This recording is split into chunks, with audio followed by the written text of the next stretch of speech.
వరుసగా నేతల లొంగుబాటుపై స్పందించింది మావోయిస్ట్ పార్టీ కేంద్ర కమిటీ అధికార ప్రతినిధి అభయ్ పేరుతో ఒక లేఖను విడుదల చేశారు. ఇటు సోను అలియాస్ మల్లోజుల వేణుగోపాల్ అలాగే సతీష్లు విప్లవ ద్రోహులు అంటూ చెప్పేసి వాళ్ళని ఉద్దేశిస్తూ ఆ లేఖని రాశారు. శత్రువుకు లొంగిపోయిన సోను అలాగే సతీష్లను వాళ్ళిద్దరికీ కూడా శిక్ష విధించాలి ఖచ్చితంగా. ఇటు సోను అలాగే సతీష్ వీళ్ళ ముఠాను పార్టీ నుంచి బహిష్కరిస్తున్నాం అని చెప్పేసి ఆ లేఖలో రాశారు. ఈ లొంగుబాటు విప్లవ ద్రోహం, పార్టీ విచ్ఛిన్నకార చర్య అని చెప్పేసి అభయ్ ఈ లేఖలో వాళ్ళపై విరుచుకుపడ్డాడు. 2011 చివరి నుంచి దండకారణ్య విప్లవోద్యమం వెనుకంజకు గురవుతుంది. 2011 నుంచి ఇలాంటి వ్యక్తుల వల్లే ఇలాంటి సంఘటనలు జరుగుతున్నాయని చెప్పేసి ఆ లేఖలలో రాసినట్టు చాలా క్లియర్గా తెలుస్తుంది. ఇటు 2018 నాటికే దేశవ్యాప్త విప్లవోద్యమం వెనుకబడిపోయింది. 2011 నుంచి 2018 దాకా 18 నుంచి పూర్తిగా వెనుకబడిపోయింది అని చెప్పేసి రాసుకొచ్చారు. అలాగే అప్పటి నుంచే సోనులో రాజకీయ బలహీనతలు బయటకి వచ్చాయి. 2020లో జరిగిన కేంద్ర కమిటీ సమావేశంలో కూడా ఆయన దండకారణ్య విప్లవ ఆచరణలోని కొన్ని లోపాలపై సోను ఒక నివేదికను ప్రవేశపెట్టాడు. అంటే మనం వీక్ అయిపోయామని చెప్పేసి ఆ లేఖలో ఇటు సోను కూడా మెన్షన్ చేసినట్టు ఈ లేఖలో ప్రస్తుతానికైతే అభయ్ చెప్పుకొచ్చారు. అయితే ఆ నివేదికను కేంద్ర కమిటీ తిరస్కరించింది.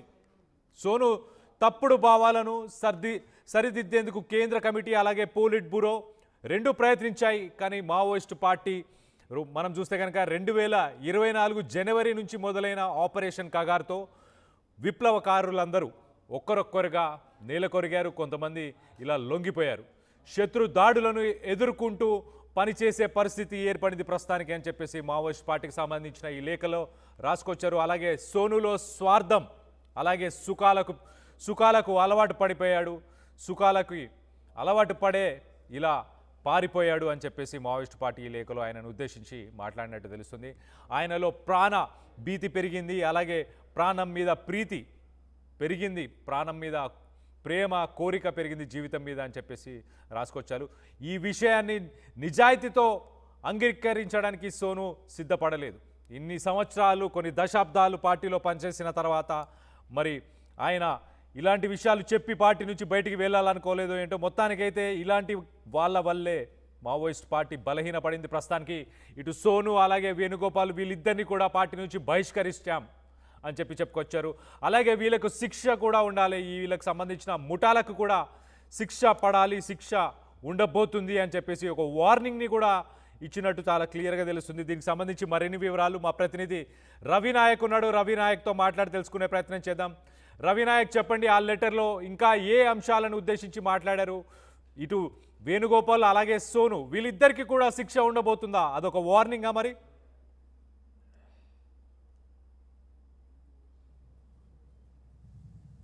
రైట్ రవినాయక్, వినిపిస్తుందా? క్లియర్. అయితే అభయ్ పేరుతో విడుదలైన ఈ లేఖలో ప్రధానంగా కొన్ని ప్రధానమైన అంశాలు దీంట్లో పొందుపరిచిన పరిస్థితి. ఆ ప్రధానమైన అంశాలు కనుక చూసినట్టు కనుకైతే 4 పేజీల లేఖలో చాలా క్లియర్ గా సోనుతో పాటు సతీష్ ను కూడా విప్లవ ద్రోహులుగా విప్లవ పార్టీ నుంచి బహిష్కరిస్తున్నట్టు మావోయిస్టు పార్టీ నుంచి చెప్పిన పరిస్థితి. మావోయిస్టు పార్టీకి సంబంధించిన లెనినిస్ట్ కమ్యూనిస్ట్ పార్టీ ఏదైతే ఉందో ఆ లెనినిస్ట్ కమ్యూనిస్ట్ పార్టీకి ఒక సిద్ధాంతం ఉంటుంది. ఆ సిద్ధాంతం ప్రకారం ఖచ్చితంగా పనిచేస్తాం, ఆ సిద్ధాంతాన్ని కొనసాగిస్తామని చెప్పిన పరిస్థితి. దీంతో పాటు కొన్ని ప్రధానమైన అంశాలు ఈ 4 పేజీల లేఖలో పొందుపరిచిన పరిస్థితి. 4 పేజీల లేఖలో ఇటు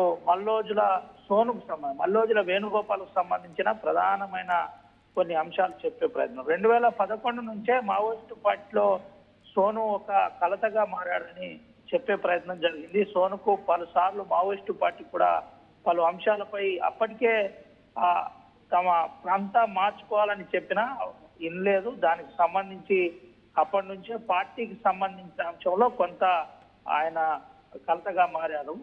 దానికి మేము వ్యతిరేకించాం, మెజార్టీ కోర్ వ్యతిరేకించింది.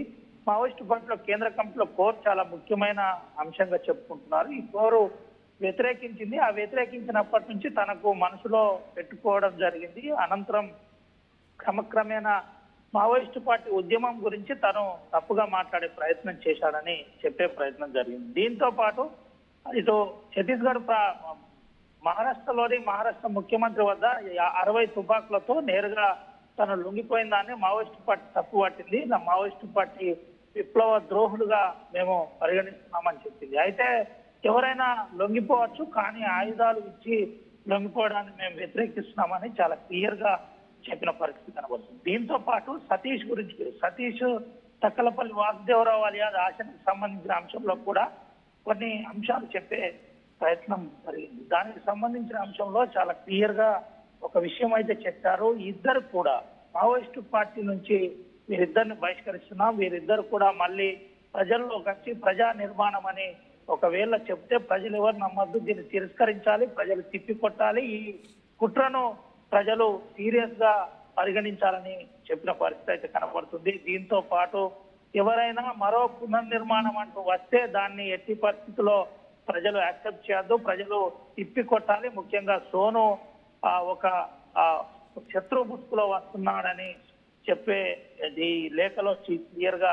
చెప్పడం జరిగింది. అయితే దీంతో పాటు మరికొన్ని అంశాలు కూడా దీంట్లో పొందుపరిచిన పరిస్థితి. వరుస లొంగుబాట్లతో మావోయిస్టు పార్టీకి కొంత ఇబ్బంది జరుగుతున్నప్పటికీ దీన్ని అధిగమిస్తాం, ఎట్టి పరిస్థితుల్లో దీన్ని ఏదో సంక్షోభంగా భావించమని చెప్పిన పరిస్థితి. కొంత సోను సతీష్ వల్ల కొంత ఇబ్బంది పార్టీకి కలిగిన దీన్ని రానున్న రోజుల్లో అధిగమించి ముందుకు వెళ్తామని చాలా క్లియర్ గా చెప్పిన పరిస్థితి. అయితే ఆపరేషన్ కగా 2024 నుంచి వరుస ఎన్కౌంటర్లతో ఇటు సోను లాంటి వ్యక్తులు ప్రాణం మీద తీపితోటే విలాసమైన జీవితాన్ని గడపడానికే లొంగిపోయారు. కానీ ఎక్కడ కూడా సిద్ధాంతపరంగా శత్రువుకు తన చేతిలో ఉన్న ఆయుధాన్ని ఇచ్చి ప్రజలకు పార్టీకి సంబంధించిన ఆయుధాలను ఇచ్చి లొంగిపోవడాన్ని మేము తీవ్రంగా వ్యతిరేకిస్తాం. ప్రజలు కూడా దీన్ని వ్యతిరేకించాలి. ఈ ఆయుధాలంతా కూడా ఆ పార్టీ ప్రజలకు సంబంధించిన ఆయుధాలు. పార్టీకి ఎవరైనా లొంగిపోవలసి ఉంటే ఇక ముందు కూడా చాలా క్లియర్ గా ఆ లొంగుబాట్లతో ఉద్యమం ఆగదు, ఉద్యమానికి క్లియర్ ఒక పంతా ఉంటుంది. లొంగుబాటుకు సంబంధించిన అంశంలో మావోయిస్టు పార్టీ ఎవరైనా లొంగిపోవచ్చు, ఎప్పుడైనా లొంగిపోవచ్చు. కానీ మావోయిస్టు పార్టీకి సంబంధించిన పార్టీతో పాటు ప్రజలకు సంబంధించిన ఆస్తి ఏదైతే ఆయుధం ఉందో ఈ ఆయుధం ఇచ్చి లొంగిపోవాలి. మావోయిస్టు పార్టీ ఎప్పటికీ ఎవరి దగ్గర తల వంచదు. చాలా క్లియర్ గా గతంలో ఉన్న విధంగానే అదే పంతతో ముందుకు నడుస్తుంది. తాత్కాలికంగా మావోయిస్టు పార్టీ కొంత ఇబ్బంది పడ్డప్పటికీ రానున్న రోజుల్లో ఆ ఇబ్బందులను అధిగమించి విజయం దిశగా ముందుకు వెళ్తాం, నూతన నిర్మాణాన్ని ఏర్పాటు చేస్తామని చెప్పిన పరిస్థితి అయితే కనబడుతుంది. భారతదేశంలో కొనసాగుతున్న రాజకీయ మార్పుల పైన మావోయిస్టు పార్టీ ఈ లేఖలో పలు అంశాలపైన కూడా మాట్లాడే ప్రయత్నం జరిగింది. మావోయిస్టు పార్టీలో చీలిక తీసుకొచ్చే కొంతమందిని మేము బహిష్కరిస్తున్నాం, బహిష్కరించి ఇంకా ఏదైనా ప్రయత్నం చేస్తే ప్రజా కోర్టులో శిక్ష తప్పదని చెప్పిన ప్రయత్నం. మరో ప్రధానమైన అంశం కూడా మనం దీంట్లో చెప్పచ్చు. మావోయిస్టు పార్టీ 4 పేజీల లేఖలో ఇంకో ప్రధానమైన అంశం దీంట్లో చెప్పే ప్రయత్నం. మా వల్ల ఎటువంటి సోనుకు కానీ సతీష్ కానీ మా వల్ల ఎటువంటి ఇబ్బంది ఉండదు. ఇప్పటికైనా చేసిన తప్పును ప్రజల్లో వచ్చి ఒప్పుకోవాలి. ప్రజలకు సంబంధించి ప్రజల అంశంలో ఉద్యమాల గురించి మాట్లాడితే మేమేం చెప్పాం, కానీ ప్రభుత్వ పాలసీలు తీసుకొచ్చి ప్రజలను తప్పుదో పట్టించే ప్రయత్నం చేస్తే మాత్రం మేము తీవ్రంగా ప్రతిఘటిస్తాం. ఒకవేళ ఇదే పరిస్థితి కొనసాగిస్తే, మళ్ళీ చెబుతున్నాను, ఇదే పరిస్థితి సోనుతో పాటు సరెండర్ అయిన వారు ఇంకెవరైనా పూర్తిగా వ్యతిరేక విధానాన్ని ప్రతిఘటిస్తే చాలా తీవ్రమైన పరిణామాలు ఉంటాయని హెచ్చరిస్తూ మరోపక్క అల్టిమేటం కూడా జారీ చేసిన పరిస్థితి. మీ విధానాన్ని మార్చుకొని మీ పంతాలో మీరు పనిచేస్తే మేము ఎవరిని ఏమనం ఉపేక్షిస్తామని చెప్పే ప్రయత్నం అయితే దీంట్లో జరిగింది. Right Ravinayak, thanks for the latest update. ఇటు సోను అలియాస్ మల్లుజుల వేణుగోపాల్ అలాగే సతీష్ విప్లవ ద్రోహులు శత్రువుకు లొంగిపోయారని చెప్పేసి ఇటు సోను సతీష్కి శిక్ష విధించాలని చెప్పేసి లేఖలో రాసినట్టు తెలుస్తుంది. ఆయుధాలు ఏవైతే ఉన్నాయో ఆయుధాలన్నీ కూడా ప్రజలకు సంబంధించినవి, ప్రజల డబ్బుతో కొన్నవి కాబట్టి, అవి పార్టీకి సంబంధించినవి కాబట్టి వాటిని మీరు రిటర్న్ చేయాలి. అలాంటి రానున్న రోజుల్లో కూడా ఎవరైనా లొంగిపోదాం అనుకున్నా కూడా ఆయుధాలను మాత్రం రిటర్న్ చేయాలని చెప్పుకొచ్చారు. అలాగే మీరు గవర్నమెంట్ని కనుక సమర్థిస్తూ మీరు ప్రజల్లోకి వెళ్తే గనక ఖచ్చితంగా మీపై పార్టీ డెసిషన్ తీసుకుంటుంది, పార్టీ మీపై శిక్షను విధించే అవకాశం ఉంటుంది అని చెప్పేసి ఒక వార్నింగ్, ఒక అల్టిమేటంని కూడా ఇటు వేణుగోపాల్ అలాగే సతీష్కి సంబంధించిన ముఠాకి వీళ్ళందరికీ కూడా ఒక వార్నింగ్ ఇచ్చినట్టు తెలుస్తుంది. ఎవరైతే పార్టీని చీల్చుదామని ఒక ప్రయత్నం చేశారో వాళ్ళందరినీ పార్టీ నుంచి బహిష్కరిస్తున్నాం.